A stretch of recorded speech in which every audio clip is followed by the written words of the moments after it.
جب دنیا میں انسان آیا تو حضرت آدم علیہ السلام کو علم آدم الاسماء، ساری چیزوں کا علم اللہ تبارک و تعالی نے دیا. ناموں کا علم، زمین کا نام، آسمان کا نام، چاند، سورج، ستارے، سیارے، یہ ہمیں پتہ نہیں تھے. یہ سب سے پہلے بتانے والے حضرت آدم علیہ السلام ہیں. عبرانی زبان میں حضرت آدم علیہ السلام کو بتایا گیا کہ یہ جو اوپر ہے یہ کیا ہے، یہ جو نیچے ہے یہ کیا ہے، یہ جو پہاڑ ہے یہ کیا ہے، یہ اللہ نے بتایا. صرف نام نہیں بتایا بلکہ خصوصیات بتائی. بیان القرآن میں مولانا اشرف علی تھانوی رحمۃ اللہ علیہ فرماتے ہیں، لکھتے ہیں کہ ہر چیز کی خصوصیت، فائدہ اور نقصان بھی حضرت آدم علیہ السلام کو بتایا. جیسے سورج ہے، چاند ہے، ستارے ہے، سیارے ہے، آسمان ہے، زمین ہے، فلک ہے، ارض و سما ہے، یہ ساری چیزیں اور اس کے علاوہ مخلوقات. تو جب انسان اس زمین پر آیا تو سب سے پہلے اسے ایگریکلچر کا اس نے علم سیکھا. ایگریکلچر مطلب کھیتی باڑی کرنا. زمین میں کھیتی باڑی کیسے کی جاتی ہے یہ حضرت آدم علیہ السلام کو بتایا گیا. حضرت آدم علیہ السلام کی اولاد نے حضرت آدم کے علم کو لیا اور کھیتی باڑی کی ہے. اس کے بعد حضرت ادریس علیہ السلام کا دور آیا تو وہ دور میں نام لکھنے کے ساتھ ساتھ لہذا لکھنے کا بھی عمل رائج ہوا، ایجاد ہوا. لکھنے کا ہنر حضرت ادریس علیہ السلام نے اس دنیا کو دیا.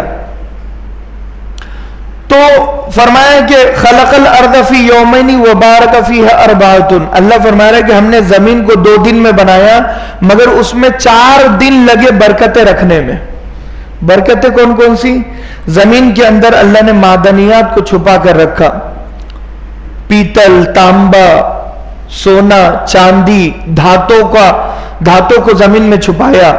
غلوں کو زمین میں چھپایا.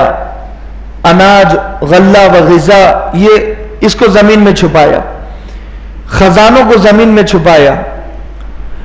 ہم جو کھاتے ہیں وہ زمین سے نکلتا ہے. ہم جو پہنتے ہیں وہ فصل بھی زمین سے، اون کی فصل بھی زمین سے نکلتی ہے جس سے کہ کپڑا بنتا ہے جو میں نے اور آپ نے پہنا ہے. تو زمین کا علم دیا، کھیتی باڑی کا. خلق الارض فی، زمین کو بنانے میں صرف 2 دن لگے مگر 4 دن برکت، یعنی کہ میری ضرورت کا سامان، آپ کی ضرورت کا سامان، ہماری ضرورتوں کے سامان رکھنے میں اللہ کو 4 دن لگے ہیں. تجارت والا سامان، کھانے پینے کا سامان. اور وہی سامان کا نام ہمارے جد امجد حضرت آدم علیہ السلام کو بتایا گیا تھا. تو ایگریکلچر کا علم.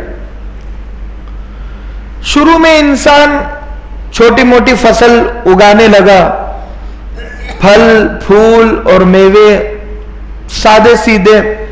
لیکن جب قوم سبا کا زمانہ آیا تو اب ٹیکنالوجی، زراعت کی ٹیکنالوجی کا علم عروج پر تھا، بلندیوں پر تھا. ایگریکلچر کا علم. آج انجینئرنگ کے طلبہ ہم لوگ سمجھتے ہیں، جو بھی ہے آج کے لیٹسٹ، کہ ہم سمجھتے ہیں کہ ہمارے مذہب اور دھرم میں انجینئرنگ کا وجود نہیں ہے، جبکہ سارا علم مذہب اسلام سے نکلا اور پھیلا اور الگ الگ ناموں میں تقسیم ہوا. آج کھیتی باڑی کو ایگریکلچر کہا جاتا ہے، تعمیر کو سیول انجینئرنگ کہا جاتا ہے. تو قصور میرا اور آپ کا نہیں ہے، ناموں کا ہے کہ نام بدل دیے، علم وہی ہے لیکن ہم سمجھ رہے ہیں کہ مذہب اسلام نے نہیں دیا مذہب اسلام نے. لقد کان لسبأ فی مسکنہم آیا جنتان عن یمین و شمال. فرمایا کہ قوم سبا کے لیے ہم نے دائیں بائیں بڑے بڑے باغ بنا کر رکھے، چھپا کر رکھے، پیدا کیے. لقد کان لسبأ فی مسکنہم آیا. تو وہ باغوں میں ہمارے لیے نشانیاں ہیں. وہ باغوں کو دیکھو اور اللہ کو پہچانو. کیسے باغ تھے؟ روایتوں میں ہے کہ خالی ٹوکری لے کر اگر کوئی شخص ایسے ہی نکل جاتا تو اس کی ٹوکری بھر جایا کرتی. اتنے گھنے باغ کہ ایک شہر سے دوسرے شہر تک ایک باغ ختم نہ ہو. دوسرے شہر سے تیسرے شہر تک دوسرا باغ ختم نہ ہو. ایسے 1000 باغ ایک ساتھ لمبائی میں چوڑائی میں قوم سبا کے تھے، دائیں اور بائیں. اتنے بڑے بڑے 2 باغ اللہ نے اس قوم کو دی ہے. قحط کے زمانے میں جب کھانے پینے کے لالے پڑ گئے، اس زمانے میں میٹھا پانی اور خوبصورت پھل پھول سے قوم سبا کو نوازا. کیا کہا کہ ہمارا شکر ادا کرو، کلو وشربو ورزقکم من طیباتی، کہ کھاؤ پیو اللہ کا رزق.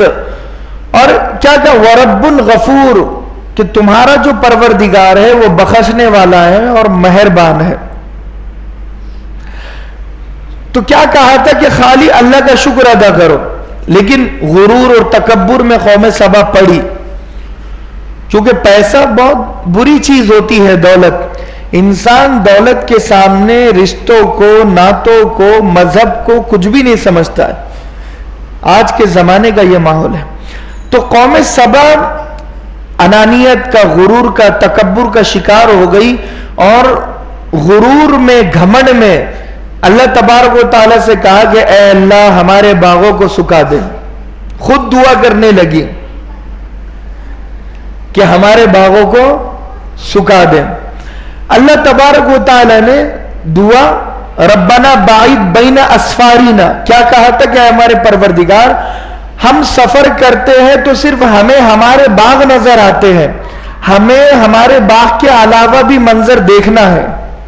یعنی اتنے باغ تھے کہ وہ کتنی ہی دور چلے جائیں ان کا باغ ختم ہی نہیں ہوتا تھا. قوم سبا کا پہلا سفر 18 سال کا تھا. 18 سال تک پہلا سفر قوم سبا نے کیا کہ یہاں سے وہاں گئی. 18 سال تک یہ چلتی رہی مگر 18 سال کے بعد بھی قوم سبا کا باغ ختم نہیں ہوا. وہ برکتیں، وہ انوارات اللہ نے قوم سبا کو دیے تھے. تو ایگریکلچر کا جو علم ہے، زراعت کا یعنی کھیتی کا علم اتنا پروان چڑھا کہ ایک زمانے میں انسان ایک پھول اگا نہیں سکتا تھا، ایک درخت اگا نہیں سکتا تھا، مگر قوم سبا تک جب آدم علیہ السلام سے لے کر قوم سبا تک زمانہ فارورڈ ہوا، آگے بڑھا، تو گھنے باغات زمین پر. تو ایگریکلچر کا علم بڑا.